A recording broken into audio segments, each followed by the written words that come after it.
Hey-ho, creepy friends and weirdos, and welcome to episode 15 of Strange Vibes Horror and Weird Fiction Podcast. I'm your sinister host, Sylvia. Tonight, we have a Lovecraftian treasure for lovers of dark horror, a truly creepy tale, Moonflesh, written by RJ Butler.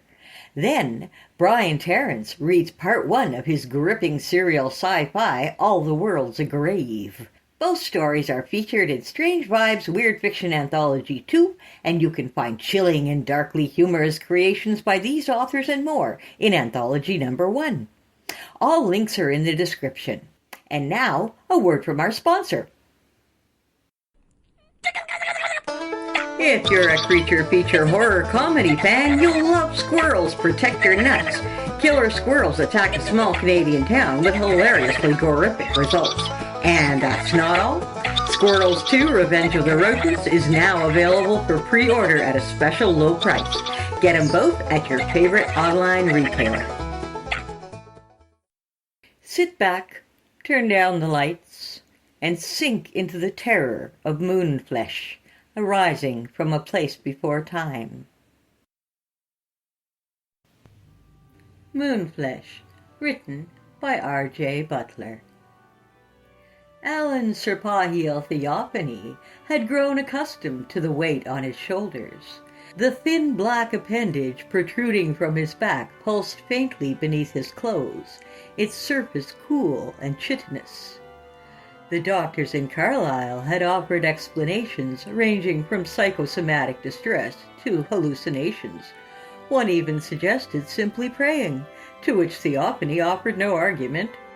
And so, forced on leave and with no official duties left to distress his mind, Theophany sought the only expert whose name had surfaced during his quiet investigations into the occult and arcane world, a Mr. Dougray Thrax.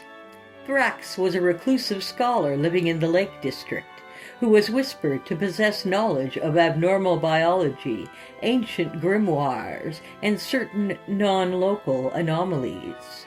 It had been rumored that he once worked alongside that clandestine organization, the Roswell Institute, or the Well for short, in the late 60s, examining supposed unidentified specimens ejected from equally unidentified flying objects. If Theophany was truthful to himself, he found the whole idea of even talking to Thrax distasteful. He preferred cause and effect, confession, and consequence. However, 5 months of the tentacle's quiet pulsation beneath his skin had eroded all skepticism. Driving through the wind-swept mountains toward the settlement of Osmond Grove, a place so small it remained absent from most maps, Theophany found that the fells stuck out like the ribs of a primordial titan, fallen at the hands of Zeus and his ilk, whilst the mist clung to the earth and the moon hung swollen in the sky. Theophany gripped the steering wheel. He disliked the moon. He disliked its intrusive glow into the human heart, whilst the stars danced, petering in and out of the empty sky. Descending towards the hamlet, the radio static resolving into the lifting rhythm of train to Skaville, Theophany reached to turn it off, hesitated, and left it playing. Reggae offered a refuge, a gentle reminder that, despite the horror, life retained some aspects of order and hope. A cluster of stone cottages came into view, joined up by the narrow paths and old dry stone walls that seemed to intercut into a semicircle, giving the village a labyrinthine quality. It also seemed empty, as if holding its breath. He parked the car near the farmhouse, an unnerving paranoia crossing his mind as if he were being watched by unseen eyes. The house lay at the end of a muddy track. It was neither a derelict shack nor a modest, well-kept dwelling, sitting comfortably in between the two. On the door, a hand-painted sign sat. Strictly no politicians or astral entities. Dry humor, Theophany supposed. He adjusted his coat, reminding himself he was a detective inspector and not easily intimidated, before knocking on the door. Footsteps shuffled within, locks turned, an excessive number. The door opened, just enough for a single eye to scrutinize him. Yes. Alan Sirpahiel Theophany, he said, flashing his warrant card. Cumbrian Constabulatory, here on personal business. A contradiction. Police officers rarely have personal business. Nonetheless, may I come in? Thrax regarded Theophany for a long, uncomfortable moment before opening the door fully. Thrax was tall and gaunt, middle-aged and angular. Angular shoulders, angular limbs. His facial expression was one of curiosity, rather than unkindness. "Come, but please remove your shoes," he said. "I prefer my floors untainted." Theophany reluctantly complied, before stepping into the hallway lined with bookshelves, each holding an erudite list of occult texts. As he walked down the hallway, the cold floor slipping through the black fabric of his socks, he catalogued a few inside his head. De Vermis Mysterious, the Book of Ivan, the Book of Axiom, People of the Monolith, Necadic Manuscripts, and of course, the Necronomicon. The air smelled faintly of soil, old paper, and something fungal as they turned and entered the study. "You have come regarding a growth on your back," Thrax said. "How could you possibly—" Thrax gestured towards an open book on the oak table in the study. "You are not the first to seek help for such manifestations, although yours, it would appear, is tidier." "I do not believe in manifestations," Theophany declared. "You do now," Thrax simply replied. "Sit." Theophany sat. Thrax circled him, examining his posture, his pallor, and finally the hint of movement beneath his coat. "How long?" he asked. 5 months. "Symptoms?" "Singing," Theophany reluctantly admitted. Thrax raised an eyebrow. "Melodic or dissonant?" "Reggae." "Intriguing. I came for medical insight, not amusement. I assure you, I am not amused." Thrax stepped towards a cabinet in the corner and withdrew from it a thin, leather-bound book bearing a partially erased title. Bestia Pro. Thrax opened it carefully. "This grimoire speaks of lunar parasites, beings that can tether to the flesh of humans, feeding on vitality and memory. They originate from the regions of the Dark Man, whose footsteps echo within the void." "I do not believe in such false gods," Theophany told him firmly. "Belief is irrelevant, Mr. Theophany," Thrax retorted. "The cosmos seldom asks for our permission before providing the intrusion of the darkness that consumes all light, and when it hears our prayers, it simply laughs." "I shall not allow such blasphemy in my presence," Theophany told him, rising to his feet. However, Thrax's eyes had already moved toward the window. Theophany turned and followed his eyeline, noticing how Thrax had stiffened by the shapes within the shadows beyond the glass that seemed to writhe against the dirt. Thrax's face began to drain of color. "Not again," he muttered. "Not again." "What is out there?" Theophany asked. "Moon flesh," Thrax answered, his voice barely audible. Theophany stepped toward the window. In the garden, pale masses bulged from the soil, fungal and luminous, grotesquely alive. A mass of tendrils writhed like the feelers of a sea creature. The shapes moved with unsettling purpose, sniffing the air. "Good Lord!" Theophany proclaimed, before crossing himself and uttering a Hail Mary for his own descent into blasphemy. "They come for the dead first," Thrax informed him, "then anything living." "But that is impossible," Theophany told him. "Quite impossible." "So says the man with a tentacle living in his back." "How long have they been here?" "Long enough," Thrax replied. "They are spoken of in the Book of Axiom. They remind me of that story by William Hope Hodgson." "They remind me of demons," Theophany declared. "Or possibly triffids." "What is a triffid?" "It doesn't matter," Theophany declared. "What will they do?" "They shall eat until there is no one left." The glare of the moon drifted across the field, followed by a distant moan, wet and mournful, struggling against its own humanity. Theophany felt cold prickles across his skin, the goose flesh rising. That sounded like a person. It was, Thrax replied grimly, past tense. The tentacle on Theophany's back pulsed once. He nearly winced. If there are people in danger, I'm not standing by. And what do you intend to do? Whether I believe in this or not no longer matters, Theophany told him. All that matters is to put an end to it. Thrax regarded him with something close to respect. Very well, but we must act quickly, Thrax murmured. Please follow. And they departed the study as the moon flesh started to swell, creeping and listening in the darkness. Thrax insisted they head to the observatory. Theophany did not argue. The observatory had only one door, and no windows at ground level. The moon flesh in the garden shifted with an obscene purpose, muttering like a wet chorus through rotten reeds. Inside the dome, the air smelled of oil and aluminum. Brass instruments sat on a table, which Thrax pushed aside before opening a steel locker and retrieving a lantern. They do not like heat, Thrax informed Theophany. One flash of fire alone can slow them down. The appendage on Theophany's back twitched, as if aware of the encroaching threat. What do you mean they go for the dead first? Theophany inquired. They can sense stillness, still blood, unmoving bodies, anything that offers little resistance. And the moan we heard? There is a graveyard not far from here, Thrax replied, hesitating slightly. I assume they have disturbed it. Theophany absorbed this information in silence. A heavy thud struck the outside of the observatory, then another, accompanied by a faint hissing. Thrax lit the lantern. They are evaluating the structure, he informed Theophany. For what? A blind spot, Thrax replied. Away inside. We need to move. To where?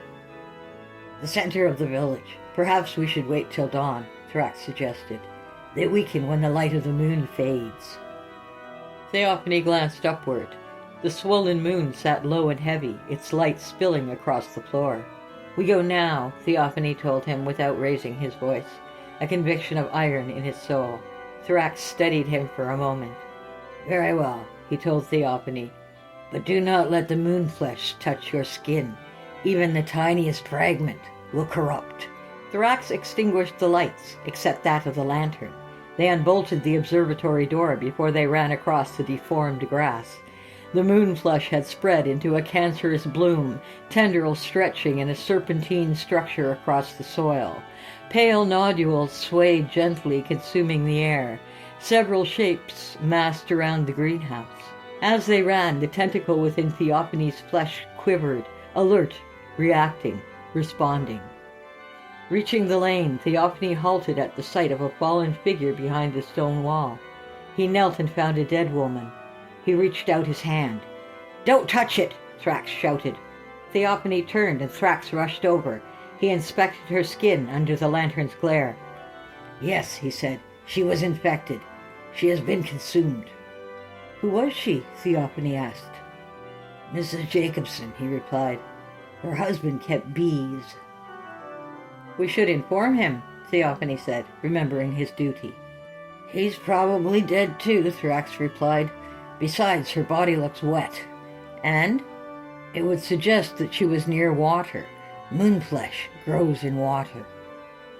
And what if that water was heated? Theophany asked, the semblance of an idea forming in his mind. What would happen? They would scream undulations until death. Theophany looked back at the house and thought of his car. He knew he had 2 canisters of petrol and a full tank, having filled up at the station a mile out of the village. Would petrol work? He asked Thrax.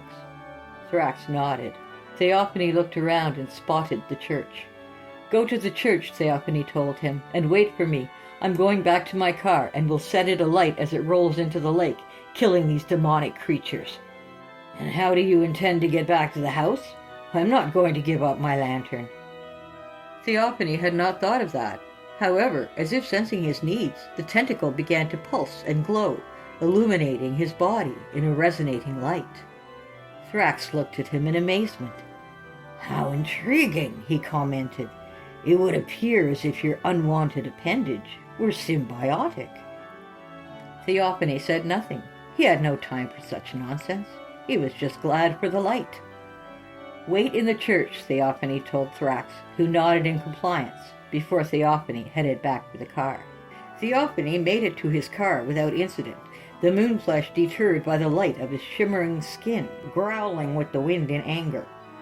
He got inside the car, started the engine, and drove as fast as he could towards the church, getting slightly lost in the darkness due to the labyrinthine streets. His body continued to glow as the tentacle pulsed. He was beginning to wonder if, by some divine providence, he had been granted this unwanted abomination, this strange curse to aid him in his duty, to help him fight the darkness of the world.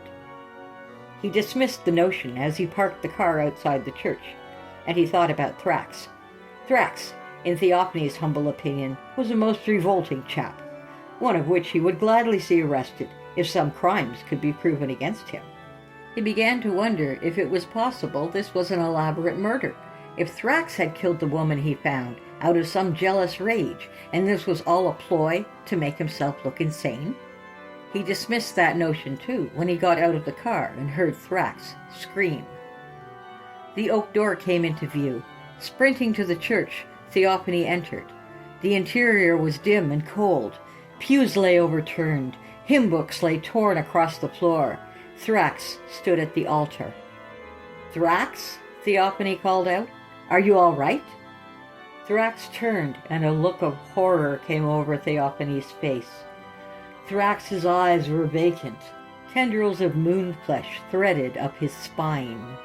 Roots sprouted across his arm like obscene veins.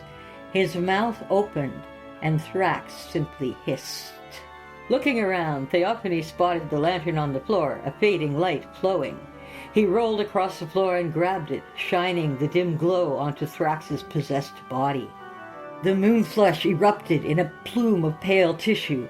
Thrax's body convulsed, chest splitting open as Theophany slowly rose to his feet. He thrust the lantern forward, and Thrax's body recoiled from the heat, curling inwards like burning paper. He watched as the thing that was once Thrax began to burn, a primordial scream echoing across the interior of the church before the tentacles started to throb once more, lashing outward and revealing itself to the naked eye of an empty world. "It's warning me," Theophany muttered to himself before turning around, a cold chill raising the hairs on his neck. Behind him, more of them sat. Pale masses of bulging fungi, covered in dirt but luminous, grotesquely alive. Their tendrils writhed as Theophany's stomach knotted. He felt the tentacle quiver. He gritted his teeth as they advanced in hideous deliberation, leaving tracks of pale spores. Theophany crossed himself and closed his eyes, uttering a prayer, believing he had indeed reached his end. It was only upon opening his eyes once more that he found himself seemingly levitating above the ground. Looking down, he spotted the tentacle, elongated and kissing the marble floor of the church. "Impossible," he muttered. "Simply impossible." He closed his eyes again when he started moving. When the tentacle thrust his body forward over the abhorrent creatures known as moonflesh and placed him safely at the foot of the door, he wasted no time. He sprinted out and closed the door firmly behind him. It was then that a problem emerged. "Fire," he whispered. "They must burn, but to burn I have to—" The very thought made him want to weep. "I must burn down the church." Looking up at the monolithic structure, a symbol of love for his God, he wondered if he would be forgiven, if God would treat his actions as nothing more than mere necessity. He doubted it and would confess his sins. He promised himself that, before he rushed back to the car and took out one of the canisters. Dousing the church with petrol, he took out his cigarettes and his matches, lit one, and flicked the match towards the foul-smelling stench that now coated the church. He turned his back as the flames sparked, walking with a heavy heart toward his car before driving off, as the church was set ablaze. He could hear them screaming inside, the moon-flesh creatures. He knew his work was not yet finished, but he wished it were. The road to the lake ran like a dark vein in between the hills. Theophany drove without switching on the radio. His thoughts provided him with enough clamor. The appendage beneath his coat stirred uneasily, brushing against his ribs like an inquisitive finger. The moon hung low over the lake when he arrived, a pale, diseased coin suspended in black ichor.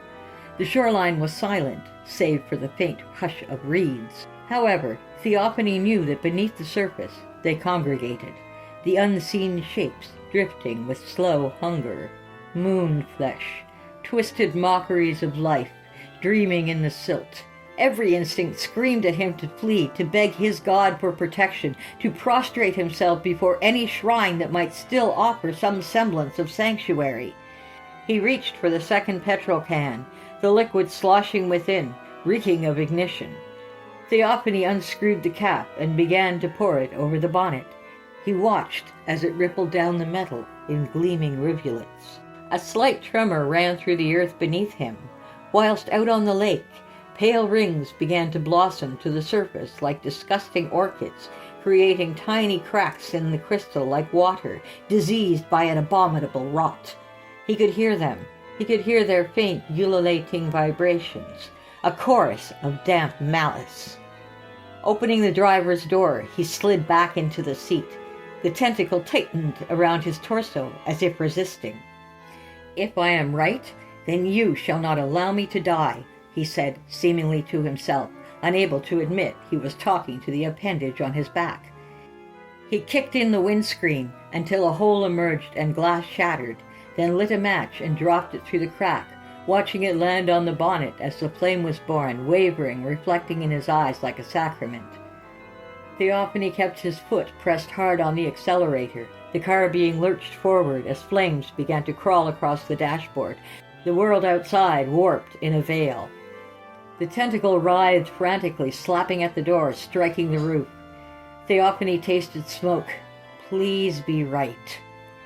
The shoreline rushed to meet them. The lake churned. Shapes broke the surface. Crown nodules that pulsed like diseased lanterns appeared among distorted bones and clothing fibers as water began to surround them, and then Theophany heard them scream.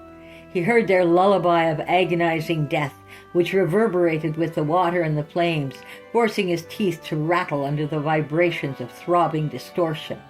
It was at this moment that the tentacle made its choice. With a single convulsive thrust, it shot across Theophany's chest, slammed its tip against the handle, and tore off the driver's side door.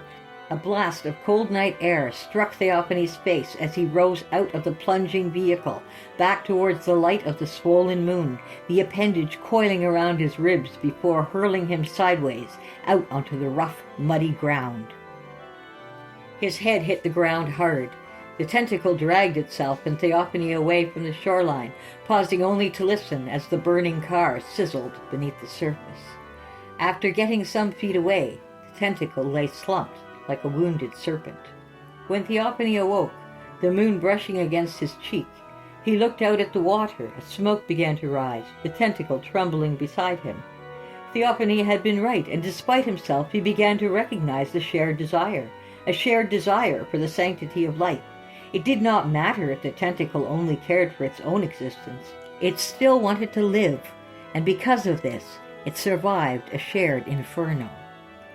Staggering to his feet, Theophany looked out at the lake one final time before turning his gaze away, although even as he began to wander back towards the village, he could hear them, the dark, smoldering voices of unholy evil in anguish beneath the lake, their hunger unsatisfied in the face of death.